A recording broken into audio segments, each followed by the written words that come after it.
안녕하세요. 지식과 삶의 지혜를 나누는 시간입니다. 오늘 우리는 우리 모두가 한 번쯤은 가져봤을 법한 생각, 나는 건강하니까 괜찮아라는 믿음에 대해 이야기해 보려 합니다.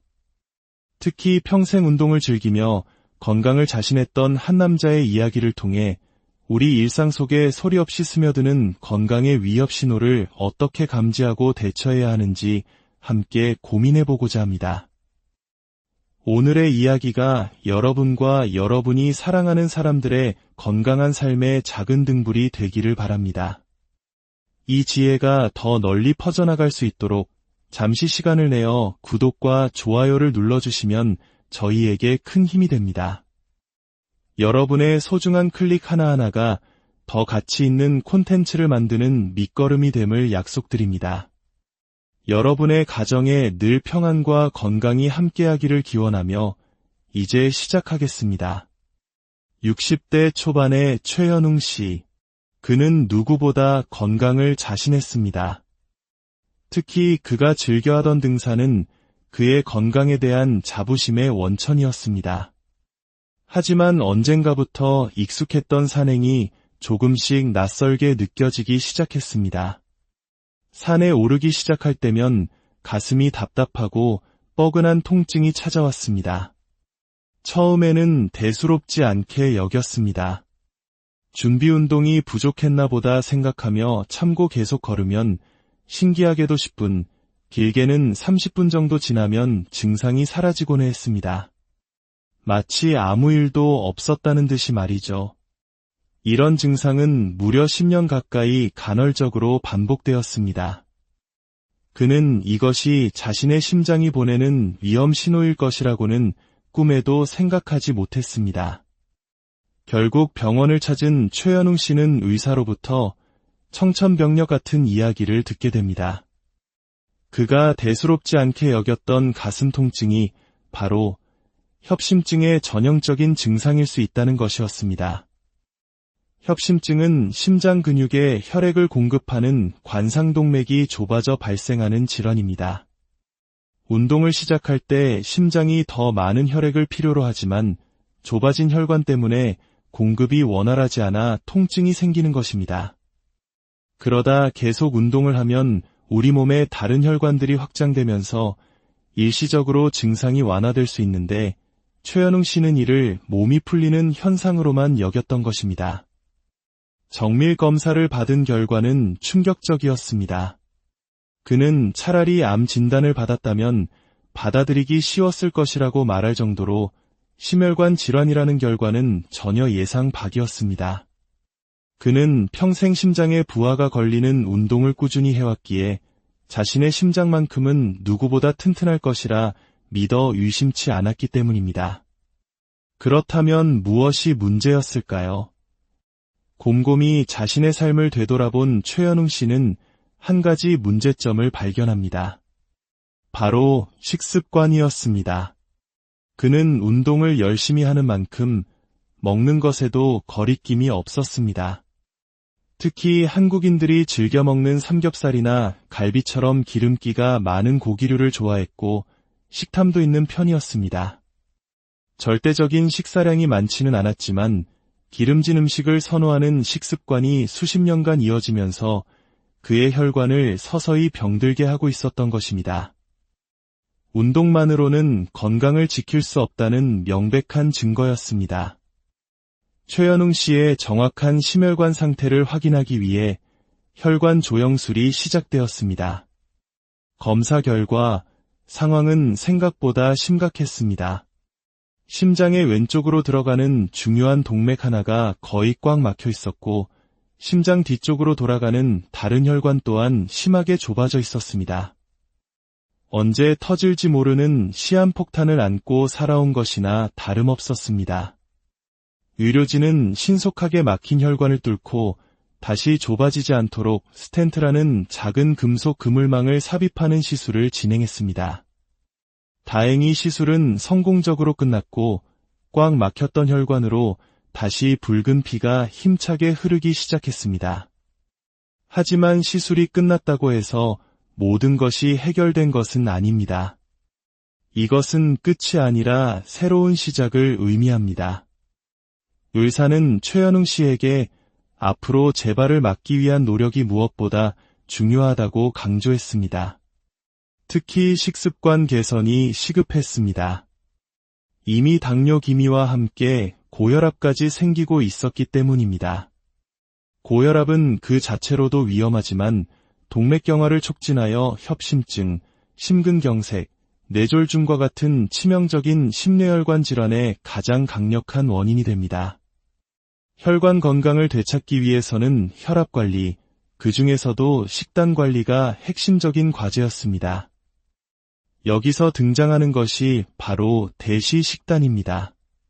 다소 생소하게 들릴 수 있는 이 식단은 1990년대 초반 미국 국립보건원에서 고혈압을 막기 위해 개발한 과학적인 식사요법입니다. 흥미로운 점은 이 대시 식단이 세계적인 건강식으로 알려진 지중해 식단과 구성이 매우 유사하다는 것입니다. 대시 식단의 핵심 원칙은 다음과 같습니다. 첫째, 통곡물 섭취입니다. 우리 식탁의 흰쌀밥을 현미나 잡곡밥으로 바꾸는 것이 시작입니다. 둘째, 양질의 단백질 섭취입니다. 삼겹살과 같은 붉은 고기 대신 닭가슴살, 생선, 두부, 달걀 등을 통해 단백질을 보충합니다. 하루 두세 번에 걸쳐 꾸준히 섭취하는 것이 중요합니다. 셋째, 풍부한 채소와 과일 섭취입니다. 매 끼니마다 다채로운 색깔의 채소를 충분히 먹는 것은 혈관 건강의 기본입니다. 하지만 대시 식단에 숨겨진 가장 중요하고 강력한 원칙은 바로 저염식, 즉 나트륨 섭취를 줄이는 것입니다. 대시 식단이 권고하는 하루 나트륨 양은 2300mg 미만으로 이는 티스푼 하나 정도의 소금 양에 해당합니다. 그렇다면 왜 소금, 즉 나트륨이 혈압에 치명적인 영향을 미치는 것일까요? 우리 몸은 짠 음식을 섭취해 혈중 나트륨 농도가 높아지면 이를 희석하기 위해 수분을 더 많이 흡수하고 혈액 속에 가두게 됩니다. 이로 인해 전체 혈액량이 늘어나고 혈관이 받는 압력이 강해집니다. 마치 좁은 호스에 더 많은 물을 밀어넣는 것과 같은 원리입니다. 이러한 상태가 지속되면 혈관벽이 손상되고 탄력을 잃으며 결국 고혈압으로 이어지는 것입니다. 고혈압은 혈관에 지속적인 손상을 주어 동맥경화를 빠르게 진행시키고 이는 다시 협심증이나 심근경색과 같은 심각한 합병증을 유발하는 악순환의 고리를 만듭니다. 대시 식단은 나트륨 섭취를 줄이는 동시에 나트륨 배출을 돕는 칼륨 섭취를 강조합니다. 칼륨은 우리 몸의 나트륨과 균형을 이루며 체액의 농도를 조절하는 중요한 미네랄입니다. 칼륨을 충분히 섭취하면 몸속에 불필요한 나트륨이 소변을 통해 원활하게 배출되도록 도와 혈압을 낮추는 효과가 있습니다. 칼륨은 바나나, 토마토, 시금치, 감자, 아보카도와 같은 채소와 과일에 풍부하게 들어 있습니다. 과연 저염식은 실제로 얼마나 효과가 있을까요? 제작진은 고혈압 전 단계 혹은 초기 고혈압을 진단받은 3명의 참가자와 함께 흥미로운 실험을 진행했습니다. 첫 번째 참가자인 김무중 씨는 최근 건강검진에서 혈압이 140까지 오르며 관리가 필요하다는 소견을 받았습니다. 평소 건강한 체형의 운동도 간간히 했지만 측정 결과 수축기 혈압 140 이상, 이완기 혈압 90 이상으로 이미 고혈압에 해당하거나 근접한 상태였습니다. 실험은 2주간 진행되었습니다. 첫 주에는 하루 나트륨 섭취량을 2000mg으로 엄격하게 제한한 저염 도시락을, 그리고 다음 한 주에는 일반적인 한식 수준의 나트륨을 추가한 도시락을 제공하며 혈압의 변화를 24시간 혈압 측정기로 정밀하게 관찰했습니다. 처음 저염식을 접한 김무중 씨는 맛은 있지만 양이 너무 적고 싱겁다고 말했습니다. 하지만 샐러드나 채소뿐일 거라는 편견과 달리 저염식으로도 치킨이나 고기 요리를 충분히 맛있게 구성할 수 있다는 사실에 놀라워하며 일상에서도 충분히 적용 가능하겠다는 자신감을 얻었습니다. 일주일 후 놀라운 결과가 나타났습니다. 실험 전 김무중 씨의 24시간 평균 혈압은 130, 89 mmHg였습니다. 특히 주목할 점은 정상이라면 밤에 떨어져야 할 야간 혈압이 135, 88 mmHg로 주간보다 오히려 더 높았다는 것입니다. 이는 그의 혈관이 밤에도 쉬지 못하고 계속 긴장 상태에 있었다는 위험한 신호였습니다. 그런데 단 일주일간의 저염식 후 그의 24시간 평균 혈압은 119, 73 mmHg라는 아주 정상적인 수치로 떨어졌습니다. 특히 위험 신호였던 야간 혈압이 눈에 띄게 감소했습니다. 이는 약물 치료 없이 오직 식단 조절만으로 이뤄낸 극적인 변화였습니다. 의사는 김무중 씨가 당장 혈압약을 복용할 필요 없이 저염식만으로도 혈압을 충분히 조절할 수 있는 상태가 되었다고 진단했습니다. 다른 참가자들의 경우에도 의미 있는 변화가 관찰되었습니다. 평소 저염식을 실천하던 참가자가 일반식으로 바꾸자 혈압이 상승했고, 일반식을 하던 참가자가 저염식으로 바꾸자 혈압이 안정되는 효과를 보였습니다. 이 실험은 나트륨 섭취를 줄이는 것이 우리 몸의 혈압을 낮추고 궁극적으로 심장, 뇌, 콩팥의 건강을 지키는데 얼마나 중요한지를 명확하게 보여주었습니다. 그렇다면 국과 찌개, 김치와 장류 문화가 발달한 우리 일상에서 저염식을 어떻게 실천할 수 있을까요? 전문가들은 특정 음식, 예를 들어 라면이나 김치만 피하는 방식으로는 성공하기 어렵다고 말합니다. 나트륨은 우리가 먹는 거의 모든 음식에 들어있기 때문입니다. 진정한 저염식의 시작은 식습관 전반을 바꾸는 것입니다. 첫째, 조리할 때부터 소금과 간장의 사용을 의식적으로 줄여야 합니다. 처음에는 맛이 없게 느껴질 수 있지만 3개월 정도 꾸준히 노력하면 우리 혀의 미각세포가 싱거운 맛에 적응하게 됩니다. 오히려 예전에 먹던 음식이 너무 짜서 먹기 힘들게 느껴지는 순간이 찾아옵니다. 둘째, 국이나 찌개의 국물 섭취를 줄이는 습관을 들여야 합니다. 건더기 위주로 식사하는 것만으로도 상당한 양의 나트륨 섭취를 줄일 수 있습니다. 셋째, 적게 넣고 적게 담고 적게 먹자는 표어를 기억해야 합니다. 조리 시 소금을 적게 넣고 식탁에 음식을 적게 담아내며 전체 식사량 자체를 조절하는 것이 중요합니다. 우리의 건강은 더 이상 운명이나 유전의 문제가 아닙니다. 오늘 우리가 무엇을 먹고 어떻게 생활하는지가 10년, 20년 후의 우리 모습을 결정합니다.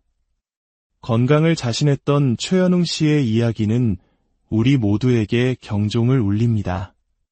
운동만으로는 충분하지 않으며 매일 마주하는 밥상 위에서의 작은 변화가 생명을 살리는 가장 강력한 실천이 될 수 있다는 사실을 말입니다. 오늘부터 여러분의 식탁에 작은 혁명을 시작해보는 것은 어떨까요? 여러분의 건강한 내일을 진심으로 안녕하세요. 지식과 삶의 지혜를 나누는 시간입니다. 오늘 우리는 우리 모두가 한 번쯤은 가져봤을 법한 생각, 나는 건강하니까 괜찮아라는 믿음에 대해 이야기해보려 합니다. 특히 평생 운동을 즐기며 건강을 자신했던 한 남자의 이야기를 통해 우리 일상 속에 소리 없이 스며드는 건강의 위협 신호를 어떻게 감지하고 대처해야 하는지 함께 고민해보고자 합니다. 오늘의 이야기가 여러분과 여러분이 사랑하는 사람들의 건강한 삶의 작은 등불이 되기를 바랍니다. 이 지혜가 더 널리 퍼져나갈 수 있도록 잠시 시간을 내어 구독과 좋아요를 눌러주시면 저희에게 큰 힘이 됩니다. 여러분의 소중한 클릭 하나하나가 더 가치 있는 콘텐츠를 만드는 밑거름이 됨을 약속드립니다. 여러분의 가정에 늘 평안과 건강이 함께하기를 기원하며 이제 시작하겠습니다. 60대 초반의 최현웅 씨. 그는 누구보다 건강을 자신했습니다. 특히 그가 즐겨하던 등산은 그의 건강에 대한 자부심의 원천이었습니다. 하지만 언젠가부터 익숙했던 산행이 조금씩 낯설게 느껴지기 시작했습니다. 산에 오르기 시작할 때면 가슴이 답답하고 뻐근한 통증이 찾아왔습니다. 처음에는 대수롭지 않게 여겼습니다. 준비 운동이 부족했나 보다 생각하며 참고 계속 걸으면 신기하게도 10분, 길게는 30분 정도 지나면 증상이 사라지곤 했습니다. 마치 아무 일도 없었다는 듯이 말이죠. 이런 증상은 무려 10년 가까이 간헐적으로 반복되었습니다. 그는 이것이 자신의 심장이 보내는 위험 신호일 것이라고는 꿈에도 생각하지 못했습니다. 결국 병원을 찾은 최현웅 씨는 의사로부터 청천벽력 같은 이야기를 듣게 됩니다. 그가 대수롭지 않게 여겼던 가슴 통증이 바로 협심증의 전형적인 증상일 수 있다는 것이었습니다. 협심증은 심장 근육에 혈액을 공급하는 관상동맥이 좁아져 발생하는 질환입니다. 운동을 시작할 때 심장이 더 많은 혈액을 필요로 하지만 좁아진 혈관 때문에 공급이 원활하지 않아 통증이 생기는 것입니다. 그러다 계속 운동을 하면 우리 몸의 다른 혈관들이 확장되면서 일시적으로 증상이 완화될 수 있는데 최현웅 씨는 이를 몸이 풀리는 현상으로만 여겼던 것입니다. 정밀 검사를 받은 결과는 충격적이었습니다. 그는 차라리 암 진단을 받았다면 받아들이기 쉬웠을 것이라고 말할 정도로 심혈관 질환이라는 결과는 전혀 예상 밖이었습니다. 그는 평생 심장에 부하가 걸리는 운동을 꾸준히 해왔기에 자신의 심장만큼은 누구보다 튼튼할 것이라 믿어 의심치 않았기 때문입니다. 그렇다면 무엇이 문제였을까요? 곰곰이 자신의 삶을 되돌아본 최현웅 씨는 한 가지 문제점을 발견합니다. 바로 식습관이었습니다. 그는 운동을 열심히 하는 만큼 먹는 것에도 거리낌이 없었습니다. 특히 한국인들이 즐겨 먹는 삼겹살이나 갈비처럼 기름기가 많은 고기류를 좋아했고 식탐도 있는 편이었습니다. 절대적인 식사량이 많지는 않았지만 기름진 음식을 선호하는 식습관이 수십 년간 이어지면서 그의 혈관을 서서히 병들게 하고 있었던 것입니다. 운동만으로는 건강을 지킬 수 없다는 명백한 증거였습니다. 최현웅 씨의 정확한 심혈관 상태를 확인하기 위해 혈관 조영술이 시작되었습니다. 검사 결과 상황은 생각보다 심각했습니다. 심장의 왼쪽으로 들어가는 중요한 동맥 하나가 거의 꽉 막혀 있었고 심장 뒤쪽으로 돌아가는 다른 혈관 또한 심하게 좁아져 있었습니다. 언제 터질지 모르는 시한폭탄을 안고 살아온 것이나 다름없었습니다.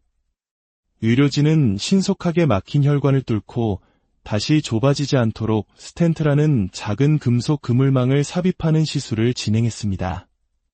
다행히 시술은 성공적으로 끝났고 꽉 막혔던 혈관으로 다시 붉은 피가 힘차게 흐르기 시작했습니다. 하지만 시술이 끝났다고 해서 모든 것이 해결된 것은 아닙니다. 이것은 끝이 아니라 새로운 시작을 의미합니다. 의사는 최현웅 씨에게 앞으로 재발을 막기 위한 노력이 무엇보다 중요하다고 강조했습니다. 특히 식습관 개선이 시급했습니다. 이미 당뇨 기미와 함께 고혈압까지 생기고 있었기 때문입니다. 고혈압은 그 자체로도 위험하지만 동맥경화를 촉진하여 협심증, 심근경색, 뇌졸중과 같은 치명적인 심뇌혈관 질환의 가장 강력한 원인이 됩니다. 혈관 건강을 되찾기 위해서는 혈압관리, 그 중에서도 식단관리가 핵심적인 과제였습니다. 여기서 등장하는 것이 바로 대시식단입니다. 다소 생소하게 들릴 수 있는 이 식단은 1990년대 초반 미국 국립보건원에서 고혈압을 막기 위해 개발한 과학적인 식사요법입니다. 흥미로운 점은 이 대시식단이 세계적인 건강식으로 알려진 지중해 식단과 구성이 매우 유사하다는 것입니다. 대시식단의 핵심 원칙은 다음과 같습니다. 첫째, 통곡물 섭취입니다. 우리 식탁의 흰쌀밥을 현미나 잡곡밥으로 바꾸는 것이 시작입니다. 둘째, 양질의 단백질 섭취입니다. 삼겹살과 같은 붉은 고기 대신 닭가슴살, 생선, 두부, 달걀 등을 통해 단백질을 보충합니다. 하루 2-3번에 걸쳐 꾸준히 섭취하는 것이 중요합니다. 셋째, 풍부한 채소와 과일 섭취입니다. 매 끼니마다 다채로운 색깔의 채소를 충분히 먹는 것은 혈관 건강의 기본입니다. 하지만 대시식단에 숨겨진 가장 중요하고 강력한 원칙은 바로 저염식, 즉 나트륨 섭취를 줄이는 것입니다. 대시식단이 권고하는 하루 나트륨 양은 2300mg 미만으로 이는 티스푼 하나 정도의 소금 양에 해당합니다. 그렇다면 왜 소금, 즉 나트륨이 혈압에 치명적인 영향을 미치는 것일까요? 우리 몸은 짠 음식을 섭취해 혈중 나트륨 농도가 높아지면 이를 희석하기 위해 수분을 더 많이 흡수하고 혈액 속에 가두게 됩니다. 이로 인해 전체 혈액량이 늘어나고 혈관이 받는 압력이 강해집니다. 마치 좁은 호스에 더 많은 물을 밀어넣는 것과 같은 원리입니다. 이러한 상태가 지속되면 혈관벽이 손상되고 탄력을 잃으며 결국 고혈압으로 이어지는 것입니다. 고혈압은 혈관에 지속적인 손상을 주어 동맥경화를 빠르게 진행시키고 이는 다시 협심증이나 심근경색과 같은 심각한 합병증을 유발하는 악순환의 고리를 만듭니다. 대시식단은 나트륨 섭취를 줄이는 동시에 나트륨 배출을 돕는 칼륨 섭취를 강조합니다. 칼륨은 우리 몸의 나트륨과 균형을 이루며 체액의 농도를 조절하는 중요한 미네랄입니다. 칼륨을 충분히 섭취하면 몸속에 불필요한 나트륨이 소변을 통해 원활하게 배출되도록 도와 혈압을 낮추는 효과가 있습니다. 칼륨은 바나나, 토마토, 시금치, 감자, 아보카도와 같은 채소와 과일에 풍부하게 들어 있습니다. 과연 저염식은 실제로 얼마나 효과가 있을까요? 제작진은 고혈압 전 단계 혹은 초기 고혈압을 진단받은 3명의 참가자와 함께 흥미로운 실험을 진행했습니다. 첫 번째 참가자인 김무중 씨는 최근 건강검진에서 혈압이 140까지 오르며 관리가 필요하다는 소견을 받았습니다. 평소 건강한 체형의 운동도 간간히 했지만 측정 결과 수축기 혈압 140 이상, 이완기 혈압 90 이상으로 이미 고혈압에 해당하거나 근접한 상태였습니다. 실험은 2주간 진행되었습니다.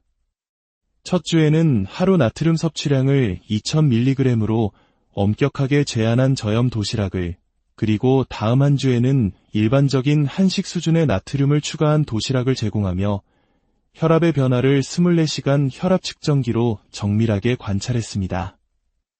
처음 저염식을 접한 김무중 씨는 맛은 있지만 양이 너무 적고 싱겁다고 말했습니다. 하지만 샐러드나 채소뿐일 거라는 편견과 달리 저염식으로도 치킨이나 고기 요리를 충분히 맛있게 구성할 수 있다는 사실에 놀라워하며 일상에서도 충분히 적용 가능하겠다는 자신감을 얻었습니다. 일주일 후 놀라운 결과가 나타났습니다. 실험 전 김무중 씨의 24시간 평균 혈압은 130, 89 mmHg였습니다. 특히 주목할 점은 정상이라면 밤에 떨어져야 할 야간 혈압이 135, 88 mmHg로 주간보다 오히려 더 높았다는 것입니다. 이는 그의 혈관이 밤에도 쉬지 못하고 계속 긴장 상태에 있었다는 위험한 신호였습니다. 그런데 단 일주일간의 저염식 후 그의 24시간 평균 혈압은 119, 73 mmHg라는 아주 정상적인 수치로 떨어졌습니다. 특히 위험 신호였던 야간 혈압이 눈에 띄게 감소했습니다. 이는 약물 치료 없이 오직 식단 조절만으로 이뤄낸 극적인 변화였습니다.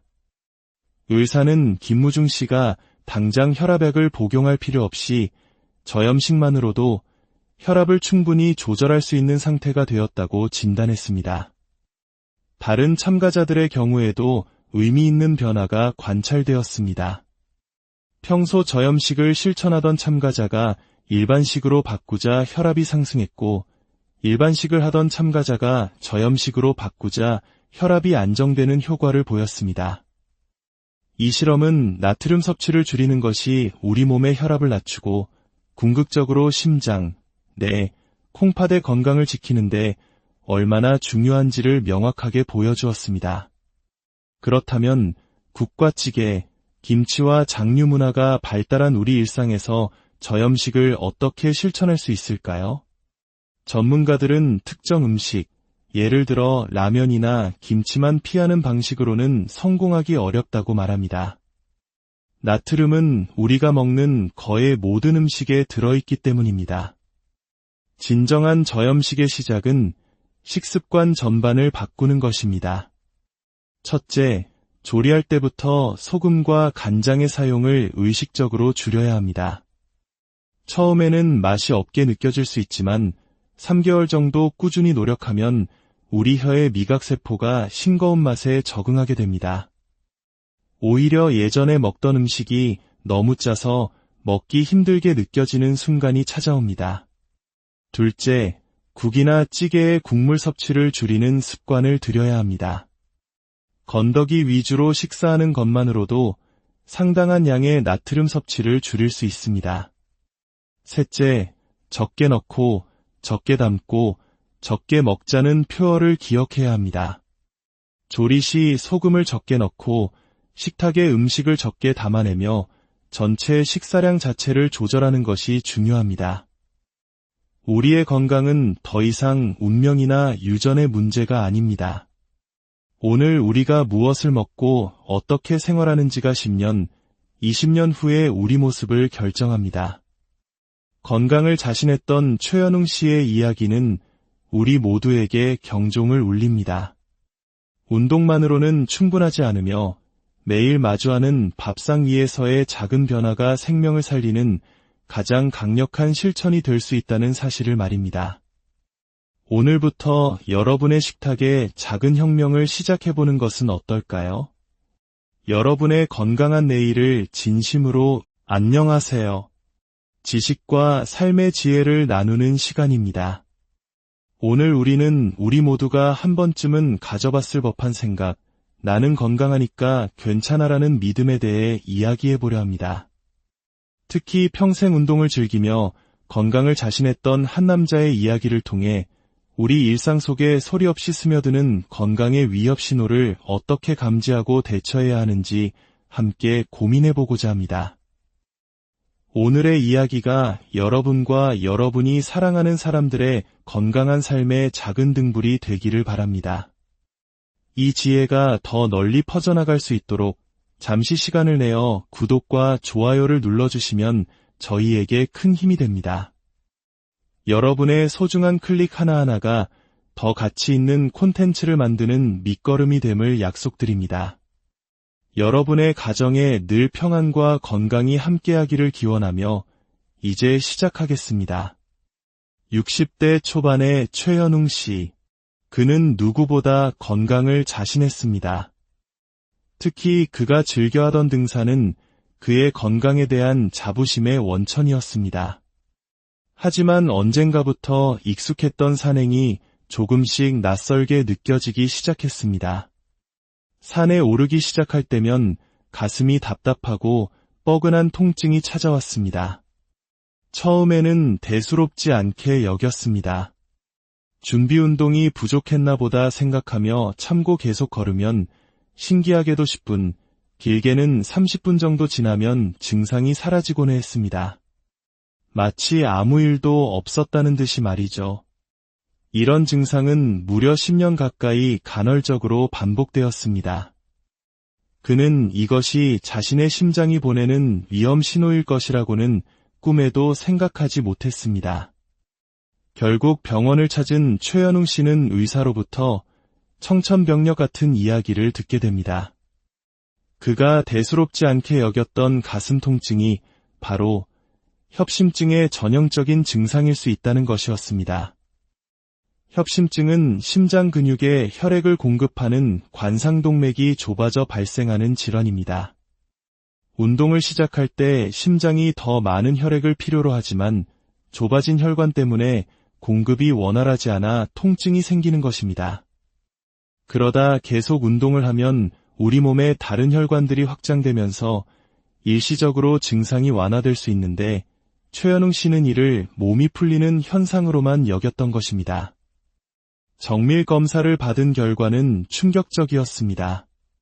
그는 차라리 암 진단을 받았다면 받아들이기 쉬웠을 것이라고 말할 정도로 심혈관 질환이라는 결과는 전혀 예상 밖이었습니다.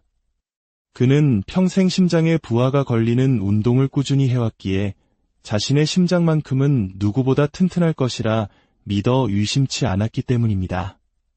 그렇다면 무엇이 문제였을까요? 곰곰이 자신의 삶을 되돌아본 최현웅 씨는 한 가지 문제점을 발견합니다. 바로 식습관이었습니다. 그는 운동을 열심히 하는 만큼 먹는 것에도 거리낌이 없었습니다. 특히 한국인들이 즐겨 먹는 삼겹살이나 갈비처럼 기름기가 많은 고기류를 좋아했고 식탐도 있는 편이었습니다. 절대적인 식사량이 많지는 않았지만 기름진 음식을 선호하는 식습관이 수십 년간 이어지면서 그의 혈관을 서서히 병들게 하고 있었던 것입니다. 운동만으로는 건강을 지킬 수 없다는 명백한 증거였습니다. 최현웅 씨의 정확한 심혈관 상태를 확인하기 위해 혈관 조영술이 시작되었습니다. 검사 결과 상황은 생각보다 심각했습니다. 심장의 왼쪽으로 들어가는 중요한 동맥 하나가 거의 꽉 막혀 있었고 심장 뒤쪽으로 돌아가는 다른 혈관 또한 심하게 좁아져 있었습니다. 언제 터질지 모르는 시한폭탄을 안고 살아온 것이나 다름없었습니다. 의료진은 신속하게 막힌 혈관을 뚫고 다시 좁아지지 않도록 스텐트라는 작은 금속 그물망을 삽입하는 시술을 진행했습니다. 다행히 시술은 성공적으로 끝났고 꽉 막혔던 혈관으로 다시 붉은 피가 힘차게 흐르기 시작했습니다. 하지만 시술이 끝났다고 해서 모든 것이 해결된 것은 아닙니다. 이것은 끝이 아니라 새로운 시작을 의미합니다. 의사는 최현웅 씨에게 앞으로 재발을 막기 위한 노력이 무엇보다 중요하다고 강조했습니다. 특히 식습관 개선이 시급했습니다. 이미 당뇨 기미와 함께 고혈압까지 생기고 있었기 때문입니다. 고혈압은 그 자체로도 위험하지만 동맥경화를 촉진하여 협심증, 심근경색, 뇌졸중과 같은 치명적인 심뇌혈관 질환의 가장 강력한 원인이 됩니다. 혈관 건강을 되찾기 위해서는 혈압 관리, 그 중에서도 식단 관리가 핵심적인 과제였습니다. 여기서 등장하는 것이 바로 대시 식단입니다. 다소 생소하게 들릴 수 있는 이 식단은 1990년대 초반 미국 국립보건원에서 고혈압을 막기 위해 개발한 과학적인 식사요법입니다.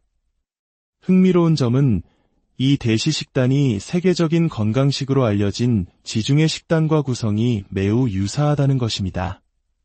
대시 식단의 핵심 원칙은 다음과 같습니다. 첫째, 통곡물 섭취입니다.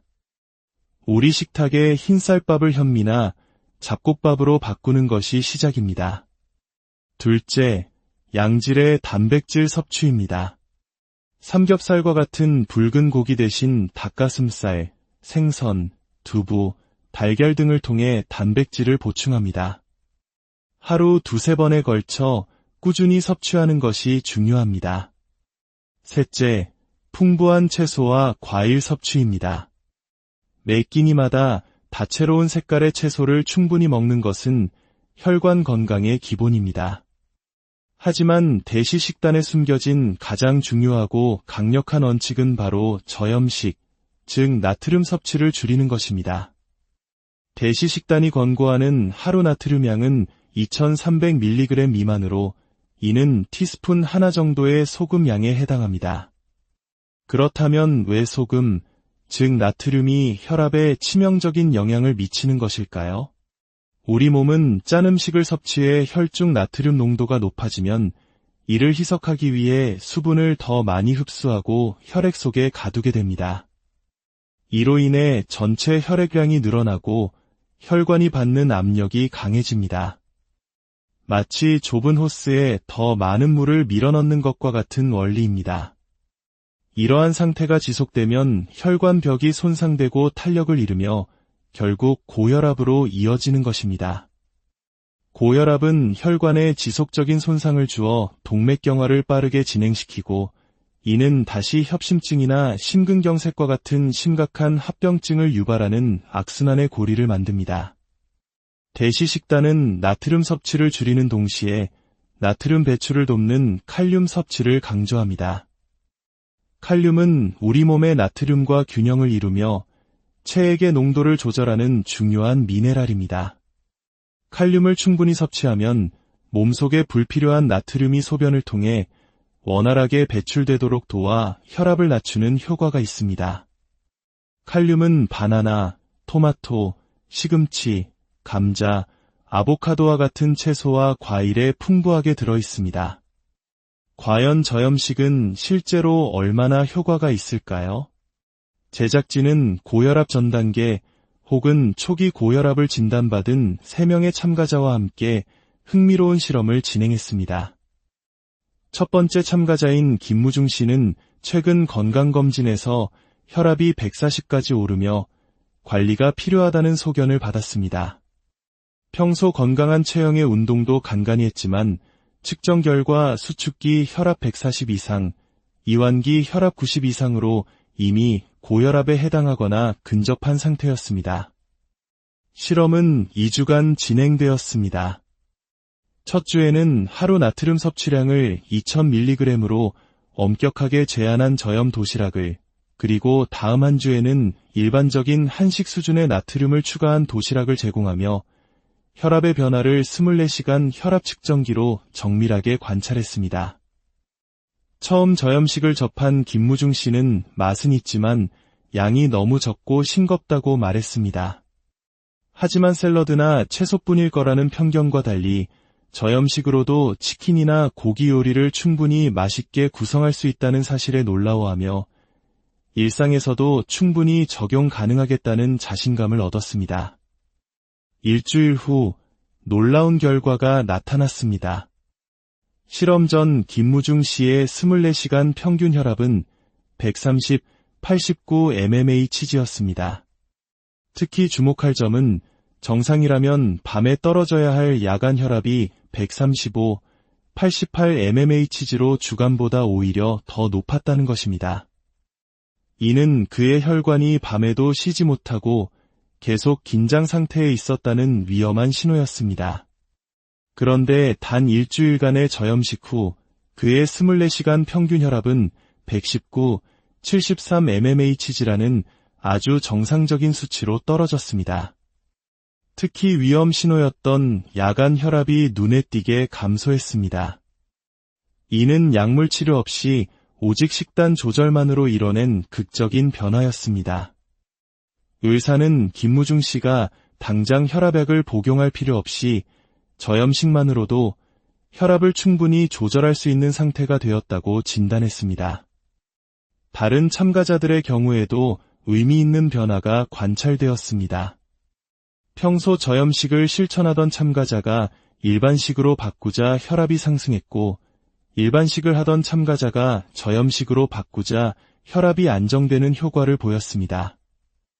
이 실험은 나트륨 섭취를 줄이는 것이 우리 몸의 혈압을 낮추고 궁극적으로 심장, 뇌, 콩팥의 건강을 지키는데 얼마나 중요한지를 명확하게 보여주었습니다. 그렇다면 국과 찌개, 김치와 장류 문화가 발달한 우리 일상에서 저염식을 어떻게 실천할 수 있을까요? 전문가들은 특정 음식, 예를 들어 라면이나 김치만 피하는 방식으로는 성공하기 어렵다고 말합니다. 나트륨은 우리가 먹는 거의 모든 음식에 들어있기 때문입니다. 진정한 저염식의 시작은 식습관 전반을 바꾸는 것입니다. 첫째, 조리할 때부터 소금과 간장의 사용을 의식적으로 줄여야 합니다. 처음에는 맛이 없게 느껴질 수 있지만 3개월 정도 꾸준히 노력하면 우리 혀의 미각세포가 싱거운 맛에 적응하게 됩니다. 오히려 예전에 먹던 음식이 너무 짜서 먹기 힘들게 느껴지는 순간이 찾아옵니다. 둘째, 국이나 찌개의 국물 섭취를 줄이는 습관을 들여야 합니다. 건더기 위주로 식사하는 것만으로도 상당한 양의 나트륨 섭취를 줄일 수 있습니다. 셋째, 적게 넣고 적게 담고 적게 먹자는 표어를 기억해야 합니다. 조리 시 소금을 적게 넣고 식탁에 음식을 적게 담아내며 전체 식사량 자체를 조절하는 것이 중요합니다. 우리의 건강은 더 이상 운명이나 유전의 문제가 아닙니다. 오늘 우리가 무엇을 먹고 어떻게 생활하는지가 10년, 20년 후의 우리 모습을 결정합니다. 건강을 자신했던 최현웅 씨의 이야기는 우리 모두에게 경종을 울립니다. 운동만으로는 충분하지 않으며 매일 마주하는 밥상 위에서의 작은 변화가 생명을 살리는 가장 강력한 실천이 될 수 있다는 사실을 말입니다. 오늘부터 여러분의 식탁에 작은 혁명을 시작해보는 것은 어떨까요? 여러분의 건강한 내일을 진심으로 안녕하세요. 지식과 삶의 지혜를 나누는 시간입니다. 오늘 우리는 우리 모두가 한 번쯤은 가져봤을 법한 생각, 나는 건강하니까 괜찮아라는 믿음에 대해 이야기해보려 합니다. 특히 평생 운동을 즐기며 건강을 자신했던 한 남자의 이야기를 통해 우리 일상 속에 소리 없이 스며드는 건강의 위협 신호를 어떻게 감지하고 대처해야 하는지 함께 고민해보고자 합니다. 오늘의 이야기가 여러분과 여러분이 사랑하는 사람들의 건강한 삶의 작은 등불이 되기를 바랍니다.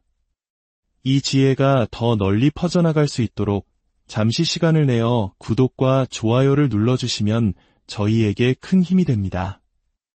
여러분의 소중한 클릭 하나하나가 더 가치 있는 콘텐츠를 만드는 밑거름이 됨을 약속드립니다. 여러분의 가정에 늘 평안과 건강이 함께하기를 기원하며 이제 시작하겠습니다. 60대 초반의 최현웅 씨. 그는 누구보다 건강을 자신했습니다. 특히 그가 즐겨하던 등산은 그의 건강에 대한 자부심의 원천이었습니다. 하지만 언젠가부터 익숙했던 산행이 조금씩 낯설게 느껴지기 시작했습니다. 산에 오르기 시작할 때면 가슴이 답답하고 뻐근한 통증이 찾아왔습니다. 처음에는 대수롭지 않게 여겼습니다. 준비 운동이 부족했나 보다 생각하며 참고 계속 걸으면 신기하게도 10분, 길게는 30분 정도 지나면 증상이 사라지곤 했습니다. 마치 아무 일도 없었다는 듯이 말이죠. 이런 증상은 무려 10년 가까이 간헐적으로 반복되었습니다. 그는 이것이 자신의 심장이 보내는 위험 신호일 것이라고는 꿈에도 생각하지 못했습니다. 결국 병원을 찾은 최현웅 씨는 의사로부터 청천벽력 같은 이야기를 듣게 됩니다. 그가 대수롭지 않게 여겼던 가슴 통증이 바로 협심증의 전형적인 증상일 수 있다는 것이었습니다. 협심증은 심장 근육에 혈액을 공급하는 관상동맥이 좁아져 발생하는 질환입니다. 운동을 시작할 때 심장이 더 많은 혈액을 필요로 하지만 좁아진 혈관 때문에 공급이 원활하지 않아 통증이 생기는 것입니다. 그러다 계속 운동을 하면 우리 몸의 다른 혈관들이 확장되면서 일시적으로 증상이 완화될 수 있는데 최현웅 씨는 이를 몸이 풀리는 현상으로만 여겼던 것입니다. 정밀 검사를 받은 결과는 충격적이었습니다. 그는 차라리 암 진단을 받았다면 받아들이기 쉬웠을 것이라고 말할 정도로 심혈관 질환이라는 결과는 전혀 예상 밖이었습니다. 그는 평생 심장에 부하가 걸리는 운동을 꾸준히 해왔기에 자신의 심장만큼은 누구보다 튼튼할 것이라 믿어 의심치 않았기 때문입니다. 그렇다면 무엇이 문제였을까요? 곰곰이 자신의 삶을 되돌아본 최현웅 씨는 한 가지 문제점을 발견합니다. 바로 식습관이었습니다. 그는 운동을 열심히 하는 만큼 먹는 것에도 거리낌이 없었습니다. 특히 한국인들이 즐겨 먹는 삼겹살이나 갈비처럼 기름기가 많은 고기류를 좋아했고 식탐도 있는 편이었습니다. 절대적인 식사량이 많지는 않았지만 기름진 음식을 선호하는 식습관이 수십 년간 이어지면서 그의 혈관을 서서히 병들게 하고 있었던 것입니다. 운동만으로는 건강을 지킬 수 없다는 명백한 증거였습니다. 최현웅 씨의 정확한 심혈관 상태를 확인하기 위해 혈관 조영술이 시작되었습니다. 검사 결과 상황은 생각보다 심각했습니다.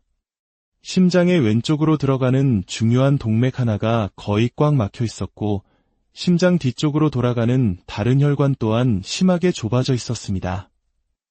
언제 터질지 모르는 시한폭탄을 안고 살아온 것이나 다름없었습니다.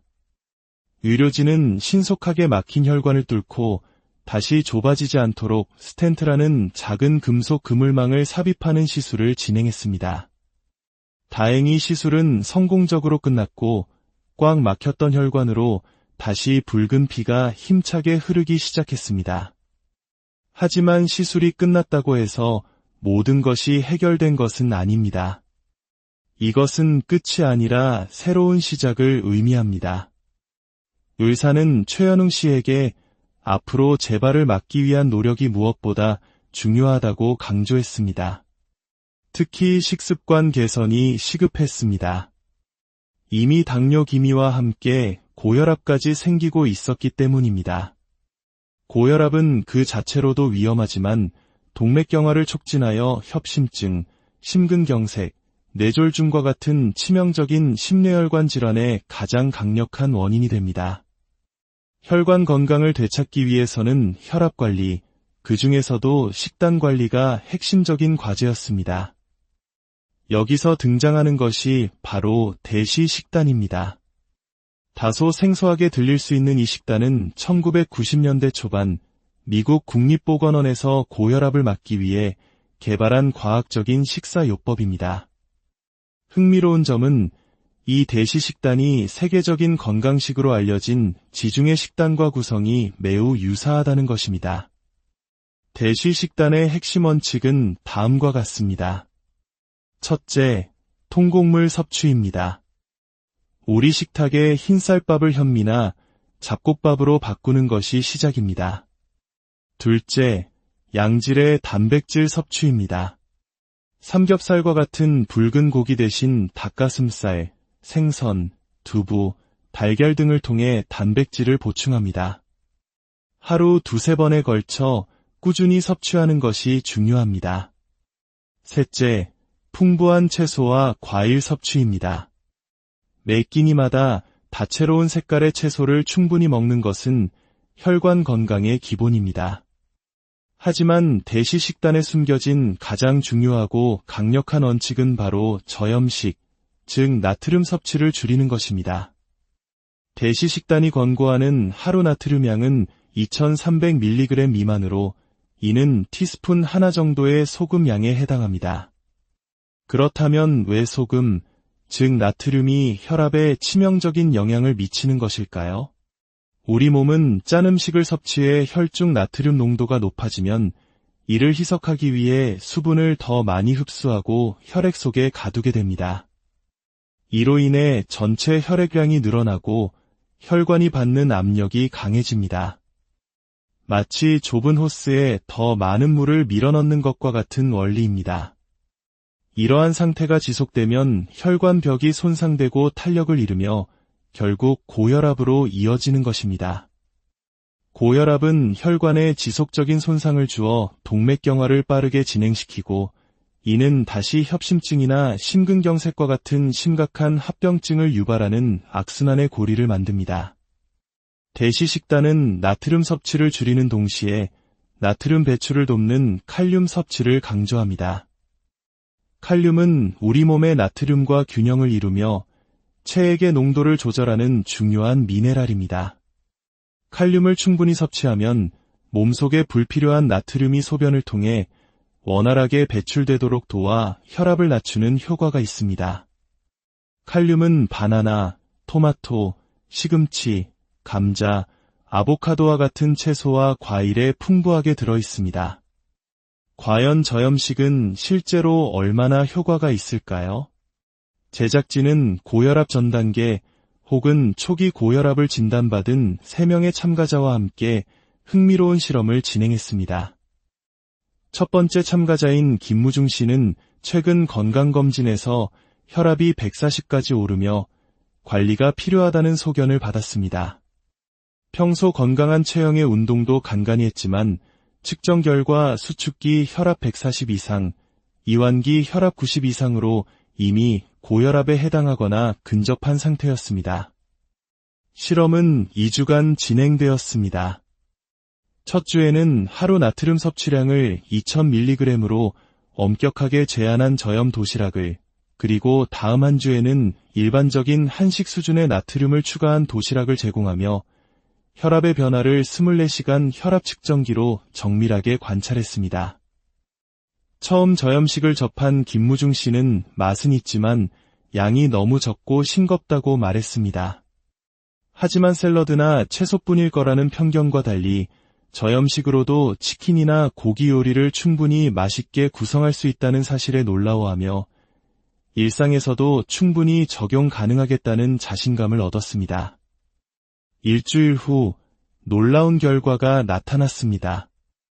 실험 전 김무중 씨의 24시간 평균 혈압은 130, 89 mmHg였습니다.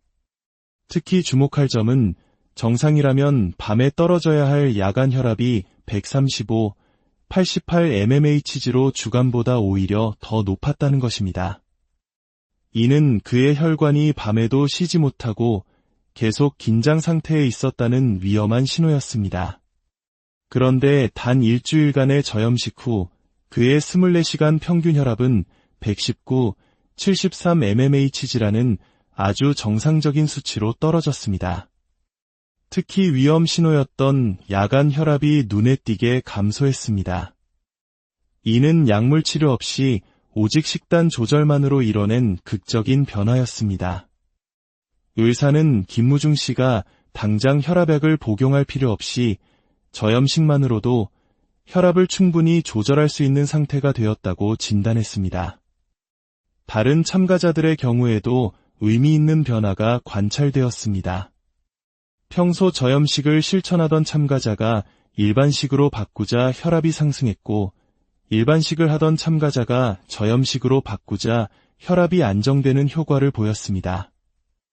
이 실험은 나트륨 섭취를 줄이는 것이 우리 몸의 혈압을 낮추고 궁극적으로 심장, 뇌, 콩팥의 건강을 지키는데 얼마나 중요한지를 명확하게 보여주었습니다. 그렇다면 국과 찌개, 김치와 장류 문화가 발달한 우리 일상에서 저염식을 어떻게 실천할 수 있을까요? 전문가들은 특정 음식, 예를 들어 라면이나 김치만 피하는 방식으로는 성공하기 어렵다고 말합니다. 나트륨은 우리가 먹는 거의 모든 음식에 들어있기 때문입니다. 진정한 저염식의 시작은 식습관 전반을 바꾸는 것입니다. 첫째, 조리할 때부터 소금과 간장의 사용을 의식적으로 줄여야 합니다. 처음에는 맛이 없게 느껴질 수 있지만 3개월 정도 꾸준히 노력하면 우리 혀의 미각세포가 싱거운 맛에 적응하게 됩니다.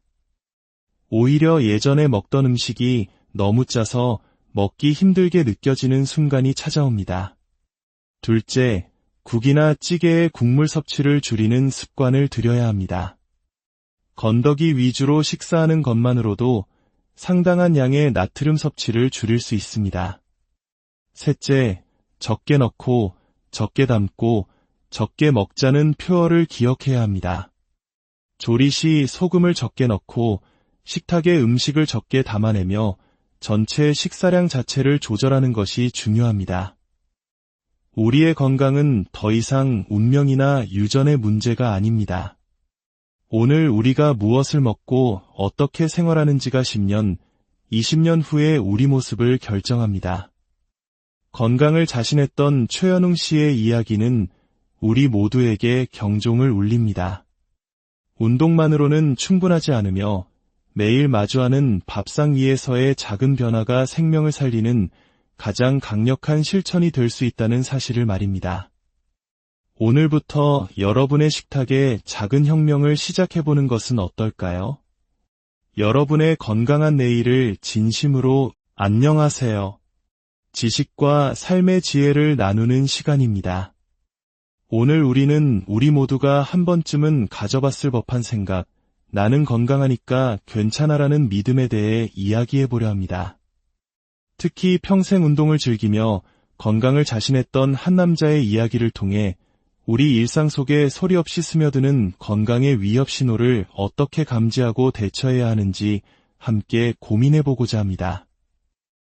오늘의 이야기가 여러분과 여러분이 사랑하는 사람들의 건강한 삶의 작은 등불이 되기를 바랍니다.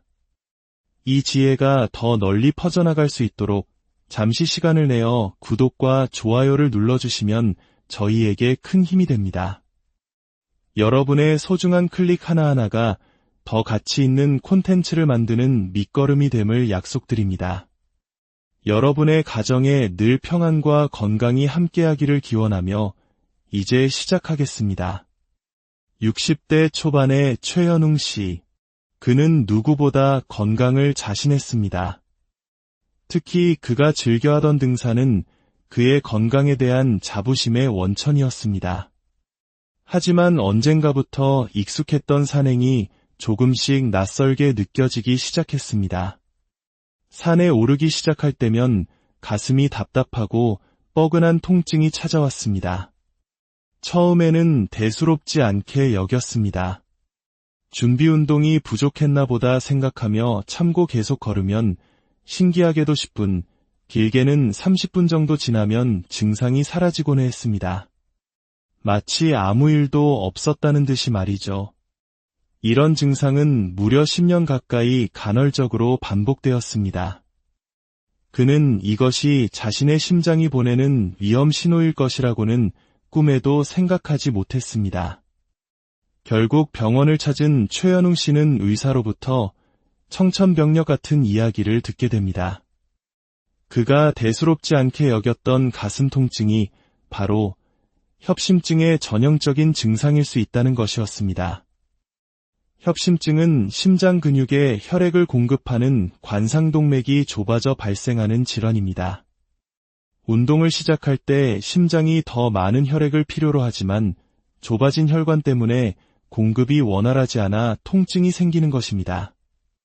그러다 계속 운동을 하면 우리 몸의 다른 혈관들이 확장되면서 일시적으로 증상이 완화될 수 있는데 최현웅 씨는 이를 몸이 풀리는 현상으로만 여겼던 것입니다. 정밀 검사를 받은 결과는 충격적이었습니다. 그는 차라리 암 진단을 받았다면 받아들이기 쉬웠을 것이라고 말할 정도로 심혈관 질환이라는 결과는 전혀 예상 밖이었습니다. 그는 평생 심장에 부하가 걸리는 운동을 꾸준히 해왔기에 자신의 심장만큼은 누구보다 튼튼할 것이라 믿어 의심치 않았기 때문입니다. 그렇다면 무엇이 문제였을까요? 곰곰이 자신의 삶을 되돌아본 최현웅 씨는 한 가지 문제점을 발견합니다. 바로 식습관이었습니다. 그는 운동을 열심히 하는 만큼 먹는 것에도 거리낌이 없었습니다. 특히 한국인들이 즐겨 먹는 삼겹살이나 갈비처럼 기름기가 많은 고기류를 좋아했고 식탐도 있는 편이었습니다. 절대적인 식사량이 많지는 않았지만 기름진 음식을 선호하는 식습관이 수십 년간 이어지면서 그의 혈관을 서서히 병들게 하고 있었던 것입니다. 운동만으로는 건강을 지킬 수 없다는 명백한 증거였습니다. 최현웅 씨의 정확한 심혈관 상태를 확인하기 위해 혈관 조영술이 시작되었습니다. 검사 결과 상황은 생각보다 심각했습니다. 심장의 왼쪽으로 들어가는 중요한 동맥 하나가 거의 꽉 막혀 있었고 심장 뒤쪽으로 돌아가는 다른 혈관 또한 심하게 좁아져 있었습니다. 언제 터질지 모르는 시한폭탄을 안고 살아온 것이나 다름없었습니다. 의료진은 신속하게 막힌 혈관을 뚫고 다시 좁아지지 않도록 스텐트라는 작은 금속 그물망을 삽입하는 시술을 진행했습니다. 다행히 시술은 성공적으로